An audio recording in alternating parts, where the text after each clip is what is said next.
Pessoal, boa tarde. Estou aqui ainda na Câmara dos Deputados nessa quinta-feira e, como a gente sempre faz, tenta passar para vocês informações ao vivo, porque é importante que a gente faz num tom de conversa e não de discurso. E nós estamos na página da minoria, na página do mandato, também no Instagram, na tentativa de assim ampliar um pouco a nossa possibilidade de passar de fato aquilo que importa também, que é esse controle que vocês precisam fazer sobre as nossas atividades, e ao mesmo tempo esse dever, e ao mesmo tempo é um prazer também informar vocês o que a gente pensa e o que a gente está fazendo aqui, como é a nossa opinião sobre tudo que rolou essa semana aqui. Claro que não dá para falar de tudo, mas alguns pontos que eu considero assim muito centrais nesse processo. Primeiro, eu não vou poder desenvolver, mas muito da nossa angústia e da nossa preocupação com o que vai ocorrendo nesse continente em que nós estamos inseridos, né? Essa conjuntura de tanta restrição democrática, de golpes e de massacres e de assassinatos e de mortes que envolvem vários países, particularmente a situação da Bolívia, pela qual nós levantamos bandeiras de solidariedade, principalmente registrando que o golpe na Bolívia tem um caráter geopolítico grave, de influência, inclusive, não só de articulação interna, mas externa, principalmente pelo que a própria análise das lideranças bolivianas nos trazem, da interferência do governo norte-americano, né, e sob suspeição, inclusive, a participação de pessoas do Brasil, mas além de um caráter geopolítico e ultraliberal deste momento, tem um profundo caráter elitista e racista contra a maioria indígena daquele país, né?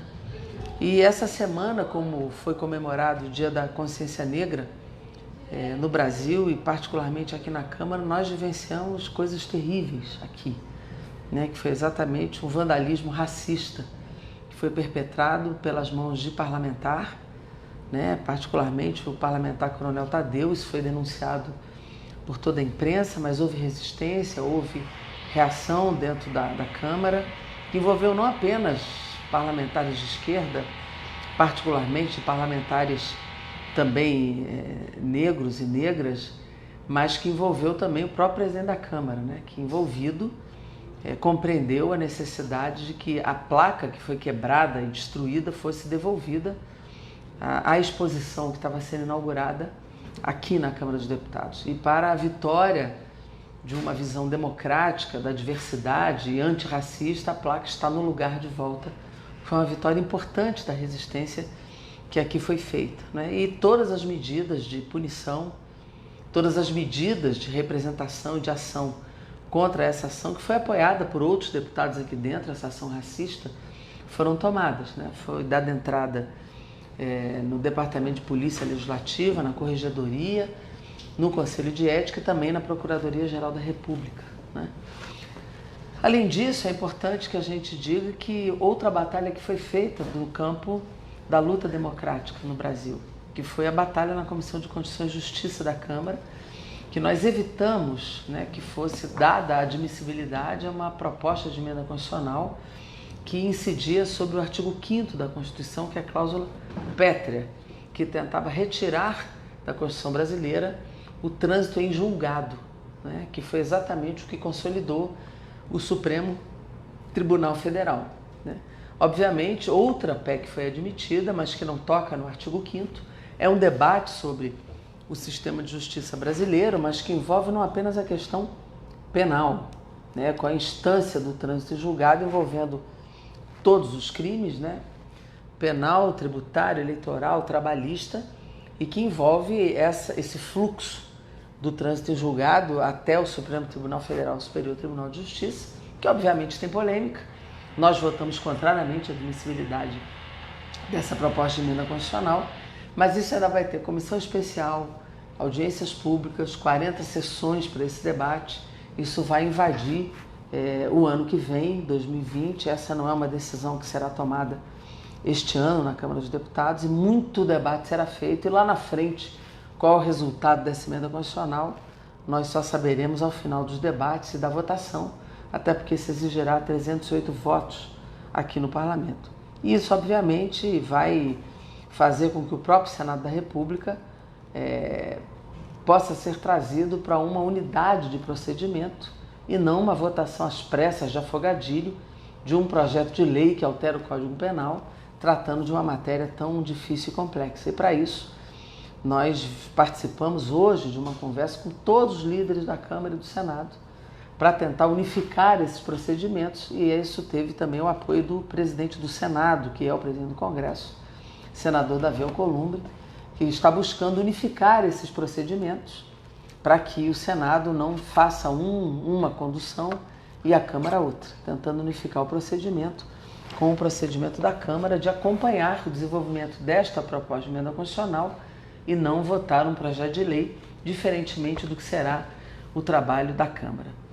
Mas eu quero chamar a atenção aqui, ainda nessa transmissão aqui ao vivo, de algo que é muito grave, porque esse sim é um tema com o qual nós temos que nos preocupar e muito nesse momento, que é a situação social do Brasil, que é a desigualdade.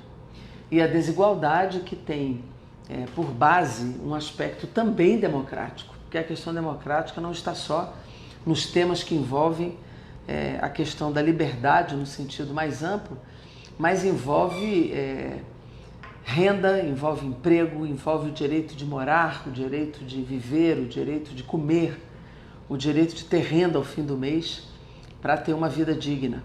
E nessa questão, a questão do emprego, ela é decisiva.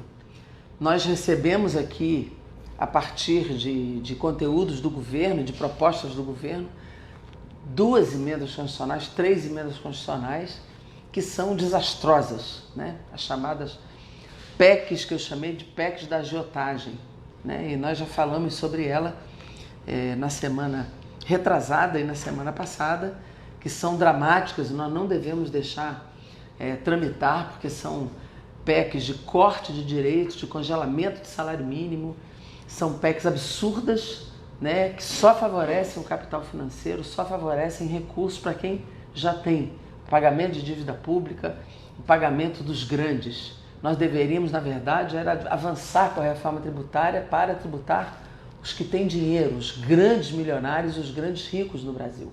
E agora, na semana passada, no finalzinho da semana passada, entraram 2 medidas provisórias. Uma que acaba com o DPVAT, que é um tributo importante, inclusive nessa área de segurança do acidente de trânsito, prevenção de acidente de trânsito e uma série de outros benefícios que dele decorrem, inclusive para o sistema de saúde. E entrou a chamada medida provisória 905, que é a medida provisória do desemprego e não do emprego. Uma medida provisória que nós já protocolamos aqui, vários de nós, líderes da oposição, pedindo, solicitando ao presidente do Congresso Nacional que devolva a medida provisória.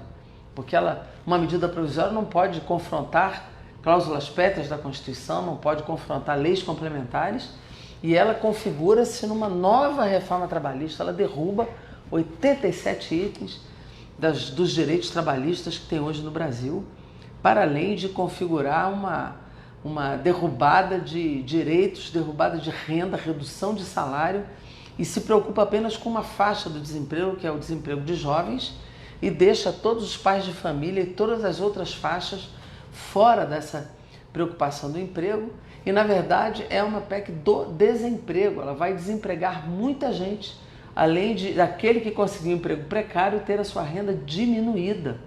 Todos os adicionais, todas férias, 13º, tudo isso está fora dessa medida provisória. Saem perdendo direitos de todos os tipos hoje consolidados nas leis trabalhistas. Então, é a chamada PEC do desemprego, que é a PEC 905.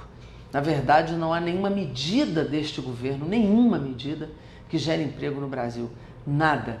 O Brasil hoje vive uma absoluta estagnação econômica.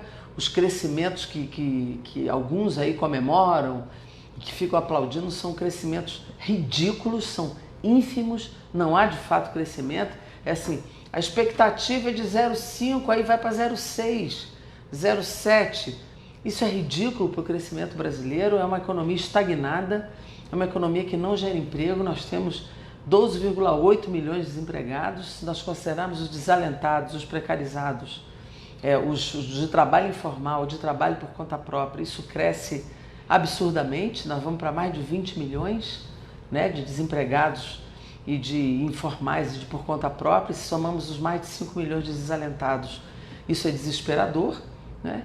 E nós não temos hoje nenhuma perspectiva, nenhuma proposta de fato de geração de emprego no Brasil.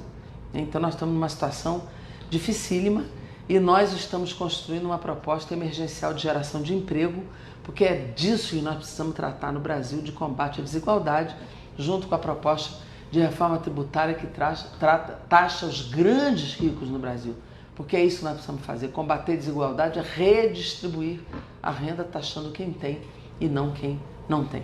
E essa é uma necessidade de reagir a essa medida provisória e de fazer com que, de fato, nós temos no Brasil direitos, emprego e combater aquilo que gera mais desemprego, inclusive as privatizações de empresas estratégicas que, além de impossibilitar investimentos e grandes projetos de geração de emprego, nós vamos demitir mais trabalhadores. Então, gente, olha, temos muita luta pela frente, muito trecho para correr, muita batalha para fazer. Vamos fechar essa transmissão ao vivo agora. Não gosto de dar mais notícias, mas a luta é grande, nós vamos ter que continuar fazendo e nós vamos seguir aí a nossa batalha. Então, apesar de tudo, boa quinta, boa sexta, bom fim de semana, vamos nos falando. Um abraço para vocês.